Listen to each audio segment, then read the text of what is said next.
I'm here today for Book Monday with the Winter Wonderland book tag.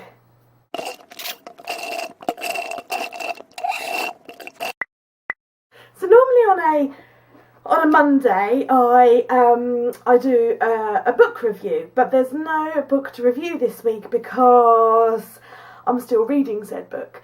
I'm reading the third in the Vampire Shrink His Midnight trilogy, Crimson Psyche, and I just haven't read as much this week as I normally do. I've just been busy doing other things, and it's a chunkier book, so no book review today. But I thought I wouldn't let Book Monday go without a video. So I saw this tag from Books with Dylan, so I've got my notes on the screen there. I saw this tag from Books with Dylan. I wasn't tagged in it, but I thought it would be fun just to do it anyway, as it's winter and it's book related. So yeah. So if you would like to do the tag, I tag you. And it's interesting because I follow quite a lot of booktubers, and they do different book tags. And for me, doing a book tag is actually quite difficult because I don't actually keep many of my books. When I've read a book, unless it's a book that I'm like absolutely majorly blown away and it's classed as my favourite, I don't tend to really keep it. I tend to either give my books to a friend who I think will read it, or I donate my books to charity. So I don't really tend to keep them because particularly in our old house, space was a massive issue, and if I'm not necessarily going to read it again, I like to spread the joy. So this was quite tough, actually, is what I'm trying to say, is to actually do this book tag. It was quite tough. But without further ado, let's crack on. So number one was, what book is so happy and sweet that it warms your heart? And so for me, this one is Garden Spells by Sarah Addison Allen. And yeah, I'll just read you the blurb. Welcome to Bascom, North Carolina, where it seems that everyone has a story to tell about the Waverly women. The house that's been in the family for generations, the walled garden that mysteriously blooms year-round. The rumours of dangerous loves and tragic passions. Every Waverly woman is somehow touched by magic. Claire has always clung to the Waverly's roots, tending the enchanted soil in the family garden, from which she makes her sought-after delicacies, famed and feared for their curious effects. She has everything she thinks she needs, until one day she wakes to find a stranger has moved in next door, and a vine of ivy has crept into her garden. Claire's carefully tended life is about to run gloriously out of control. I loved this. I read this in like a day or two. It was just such an easy read, a really nice book. It had a love story in it and a bit of just really nice and really sweet and just easy read, and a little bit of magic and about herbs. And basically she makes things. She goes, she has a catering business, and she makes food with different herbs that have magical properties which influences people in different ways. So that is my heartwarming book, Garden Spells. Okay, so second up is, what is your favourite book with a white cover?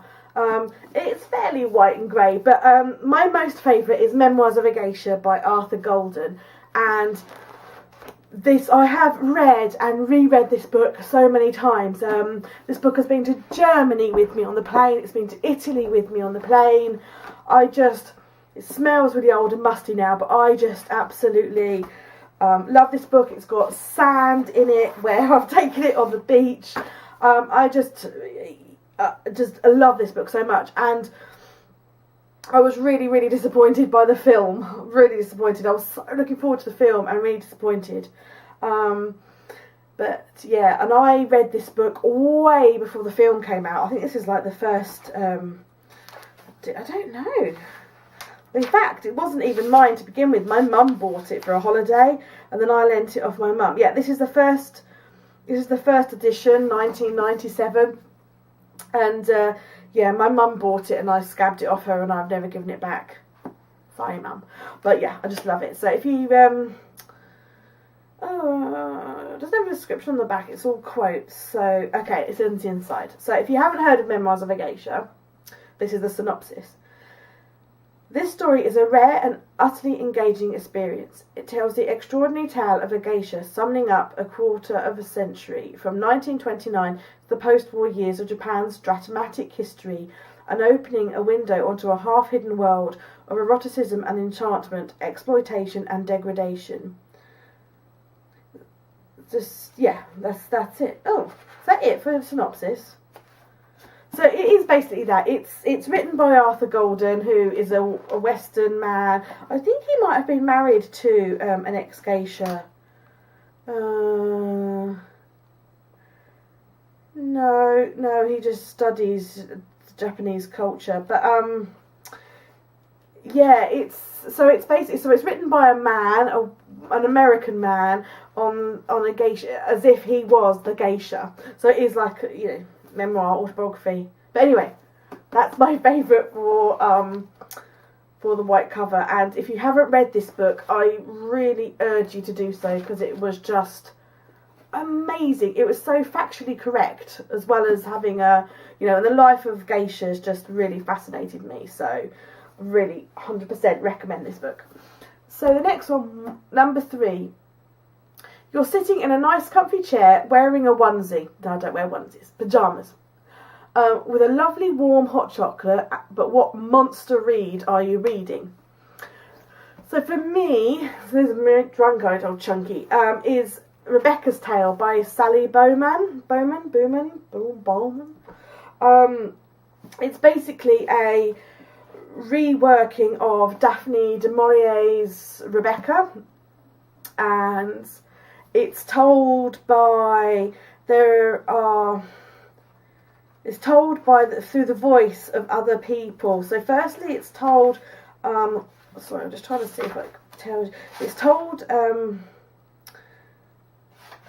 chap called Julian, which was Rebecca's. I think it was her cousin. It's been a while since I've read this.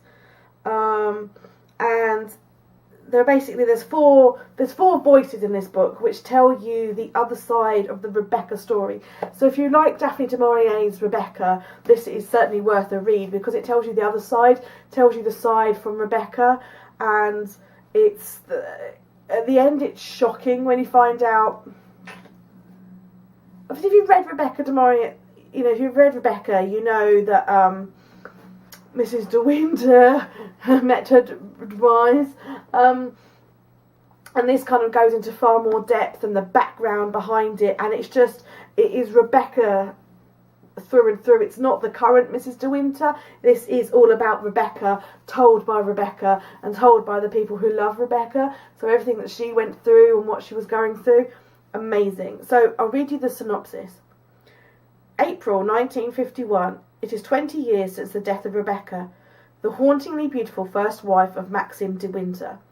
It is 20 years since the inquest, which famously and controversially passed a verdict of suicide. 20 years since Manderley, the De Winters' ancient family seat, was razed to the ground. But Rebecca's tale is just beginning. So again, absolutely amazing read, and I really 100% recommend it. Mine copy is dog-eared. Again, it's got sand in it. It's just, love this book so much. So, number 4. It started snowing, so you decided to have a snowball fight. What fictional character would you love to have the snowball fight with? Now, this depends. Am I in it to have fun, or am I in it to win it?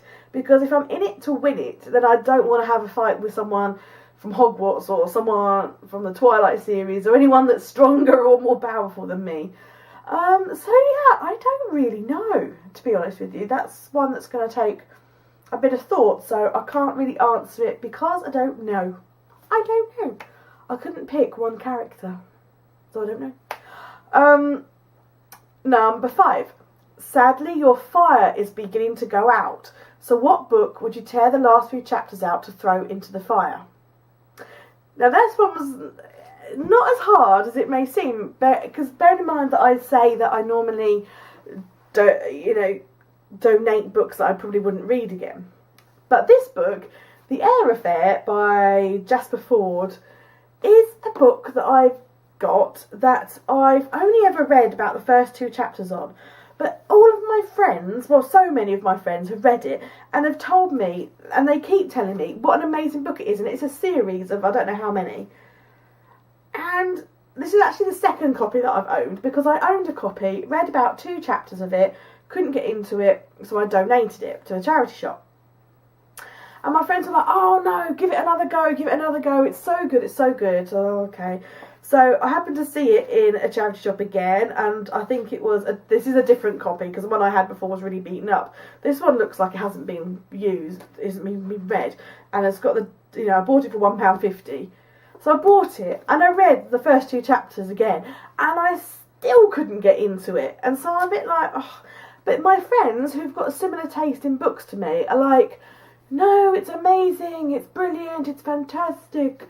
So I've kept it because I'm thinking that my taste will change, and that maybe in a few years' time I will have evolved as a person and my taste will have changed, and I might go back to it and I might really enjoy it. So for that reason I've been keeping it. But similarly, I wouldn't be upset if I was to lose it, throw it away, chuck it on the fire. So that was my choice. And I'll read the back. There is another 1985 somewhere in the could have been where Thursday next is a literary detective without equal fear or boyfriend. Thursday is on the trail of the villainous Archer and Hades, who has been kidnapping characters from works of fiction and holding them to ransom. Jane Eyre herself has been plucked from the novel of the same name, and Thursday must find a way into the book to repair the damage. She also has to find time to halt the Crimean conflict, persuade the man she loves to marry her, rescue her aunt from inside a Wordsworth poem, and figure out who really wrote Shakespeare's plays. Aided and abetted by a cast of characters that includes her time-travelling father, Jack Schicht of the all-powerful Goliath Corporation, a pet dodo named Pickwick, and Edward Rochester himself, Thursday embarks on an adventure that will take your breath away. See, it sounds good, and I love books about books. But yeah, no. Okay, so last but not least, number 6. What book is so close to your heart that you would gift it to someone this Christmas who hasn't read it before but who wants to get into reading?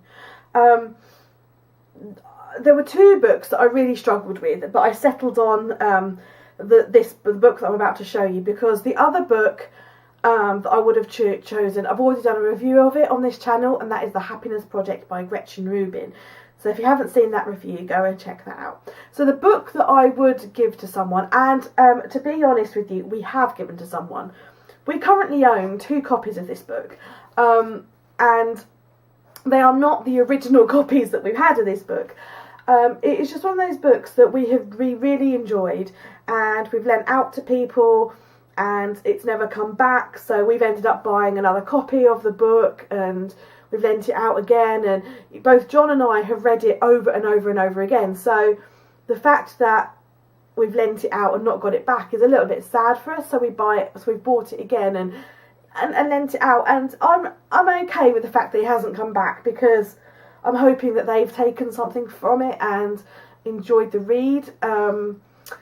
But then 1 copy did come back, so yeah, that's why we've got 2 copies of it at the moment, and we'll lend it out again, that's absolutely fine, and if we have to buy it again, that's fine, as long as I'm all about, as long as people have gotten something from that book and it's helped them, then that's fine with me. So the book I'm talking about is Living the Good Life, and it's by Linda Cockburn. And it's not fiction, but this question didn't say it had to be fiction. And it's really inspiring. It's Australian. They live in Australia. They're an average family. She used to work full time in IT, and she very much felt like her son was growing up, and she missed spending time with him because he had to go into daycare and school, and she never had enough time for her family. And they were, so for example, your car, you need a car in order to go to work, but you need the money from work to pay for your car. And kind of like when I worked full time, I had a very stressful, busy, long job, and by the time I got late home from work, we had a takeaway because I was too tired and didn't have enough time to cook.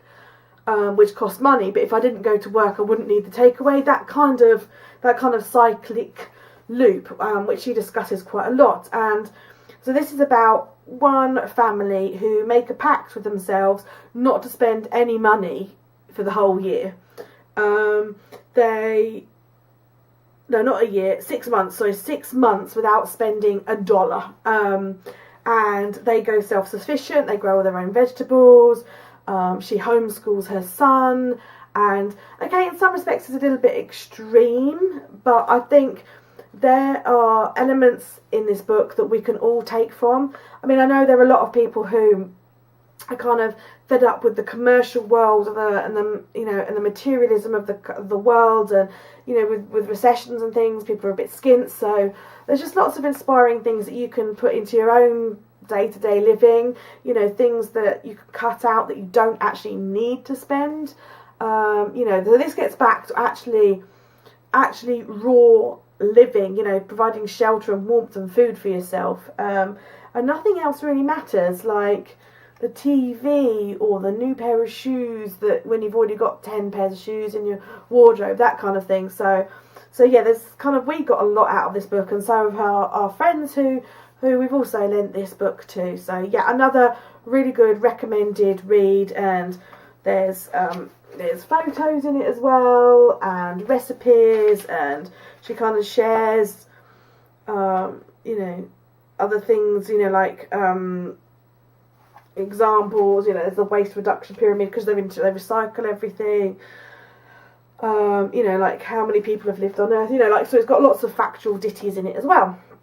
So there we go. There are my, heavy, my choices for the Winter Wonderland, or the Winterlicious, or the whatever it's called, I can't remember now, winter book tag. Oh, I tag you. If you watch this video and you'd like to do it, I tag you. And let me know so I can go and watch, because I want to know what your favourite books are too.